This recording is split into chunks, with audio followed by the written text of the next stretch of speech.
ოპოზიციის წარმომადგენლები ამბობენ, რომ ეს იყო საკმაოდ ღირსეული ნაბიჯი გენპროკურორის მოადგილის მხრიდან, რომელმაც დატოვა სისტემა და მან ეს გადაწყვეტილება მიიღო სწორედ დღევანდელი არსებული პოლიტიკური რეალობიდან გამომდინარე. ოპოზიცია ამ ნაბიჯს სისტემიდან თანამშრომლების წასვლის მიაწერს სწორედ რუსთაველის გამზირზე მდგარი საქართველოს მოქალაქეების თითოეულ ქმედებას და სწორედ მათ წარმატება აღიქვამს, ამბობენ, რომ სწორედ ეს არის პროტესტის მიზანი, რომელიც თვეზე მეტია უკვე უწყვეტად მიმდინარეობს დედაქალაქის ცენტრალურ გამზირზე და იმ მოქალაქეების მიზანიც არის სწორედ ის, რომ შეაგნებინონ ივანიშვილის რეჟიმის მსახურ თანამდებობის პირებს, რომ ისინი რუსულ სისტემას ემსახურებიან, შესაბამისად უნდა მიიღონ ეს ღირსეული გადაწყვეტილება, რომელიც უკვე მიიღეს ათეულობით საჯარო მოხელემ, მათ შორის მაღალი თანამდებობის პირებმა, პოლიციელებმა და აგერ უკვე გენპროკურორის მოადგილემ.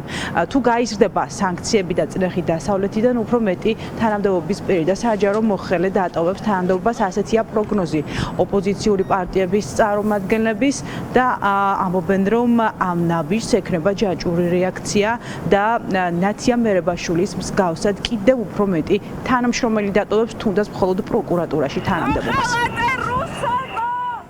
ყევები გაგრძელდება მხოლოდ იმ შემთხვევაში, თუ გარეთ იქნება წნეხი.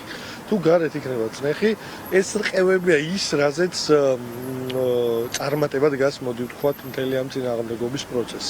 ამ წინააღმდეგობის პროცესის მიზანი ის კი არა, რომ ეს ჩვენი დღეს ბიძინა ივანიშვილმა გამოიღვიძოს კარგ ხასიათზე, ან თვალებში გამოუნათოს და ახალი არჩევნები ჩანიშნოს.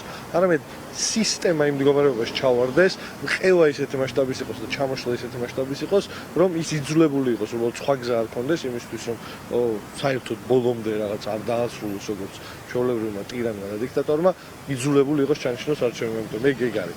ამისთვის არის მომართული და ეს ყევად ბუნებრივი შედეგია იმისა, რაც ხდება ქუჩაში. სისტემა ყოველდღურად ირყევა იმ პროტესტის ფონზე, რაც ქუჩაში არის, იმ სანქციების ფონზე, რაც მოძრაობდე რეჟიმს დაუწეს ამერიკამ და არა მარტო ამერიკამ, ევროპის ქვეყნებმაც. ამიტომ ქართულ ოცნებას ჯერ კიდევ და მათ მხარდამჭერებს ჯერ კიდევ ეძლევა შანსი, რომ დატოვონ პოზიციები და გადმოვიდნენ სწორ მხარეს, ისტორიის სწორ მხარეს და ესეთი განცხადებები ძალიან ახალისებს ქართული ოცნების რიგებში არსებულ ადამიანებს, რომ მათაც დატოვონ ეს პოზიციები, დატოვონ მხარდაჭერა ივანიშვილის და იმ რეჟიმის, ვინაიდან დღეს თუ არა ხვალ სანქციები მათაც შეეხება და ისინი დიდ საფრთხეს უქმნიან როგორც ქვეყანა, არა მარტო ქვეყანას, არამედ საკუთარ თავსაც უქმნიან საფრთხეს, ვინაიდან ყველა ვინც ივანიშვილის რეჟიმს აძლიერებს, მოექცევა სანქციებში. ნათია მერებაშვილი, გენპროკურორის მოადგილე 18 წელი ემსახურა სისტემას, ის პროკურატურაში სწორედ ამ წლების განმავლობაში მუშაობდა, ბოლო 5 წლის განმავლობაში იკავებდა უკვე გენერალური პროკურორის მოადგილის თანამდებობას და ებარა საერთაშორისო მიმართულება. მან პარასკევს აცნობა ხელმძღვანელობას მისი წასვლის შესახებ ელექტრონულ პოსტაზე გამოემშვიდობა ის ხელმძღვანელ პირებს და დაემშვიდობა თანამშრომლებს, თქვა, რომ მისთვის მიუღებელი იყო და წარმოუდგენელი ამ ძიმე რეალობაში, პოლიტიკურ ვითარებაში თავარ პროკურატურაში მუშაობა. ჩვენთვის ცნობილია, რომ მის მომდევნო დღეების განმავლობაში აპირებს უფრო მეტ და კონკრეტულ განმარტებებს მის წასვლასთან დაკავშირებით. ამ დრომდე მას ჯერჯერობით ოფიციალურად მედიებისთვის არაფერი უთქვამს.